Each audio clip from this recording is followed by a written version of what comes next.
বন্ধুরা দেখুন বাড়িতে আমার এত ফুলের গাছ লাগানো রয়েছে। সাদা ফুল কত রকমের, এটা তো আপনারা কি বলেন, আমরা এটা সাদা ফুলই বলে থাকি।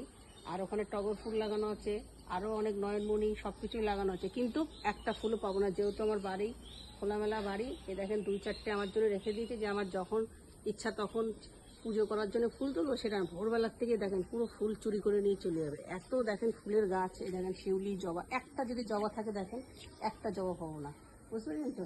এদিকে আছেন বন্ধুরা, দেখেন আরও ফুল গাছ রয়েছে। দেখেন আমার ইচ্ছা মতো, এটা হচ্ছে টগর ফুল গাছ, দেখেছেন একটা টগর ফুল নেই, দেখেন দেখেছেন একটা টগর ফুল নেই। 2-4টে আছে টগর ফুল, কী করে আপনি দেখেন একটা টগর ফুল, দেখেন দেখেছেন এই ফুলগুলো কত সুন্দর লাগে পুজোতে দিলে, বুঝতে পেরেছেন তো। 2-1টা করে রাখবে, আর বাদ বাকি সব চুরি করে নিয়ে চলে যাবে। আপনারা কার কার বাড়িতে এরকম ফুল গাছ লাগানো আছে বন্ধুরা, ভালো লাগলে অবশ্যই শেয়ার করবেন ভিডিওটা। আর আমার কদবেল দেখেন, এখন কদবেল গাছটা আমি আগেও শেয়ার করেছি, বর্ষার সময়তে ভাবলাম আপনাদেরকে ভিডিওতে একটু দেখাই, বুঝতে পেরেছেন।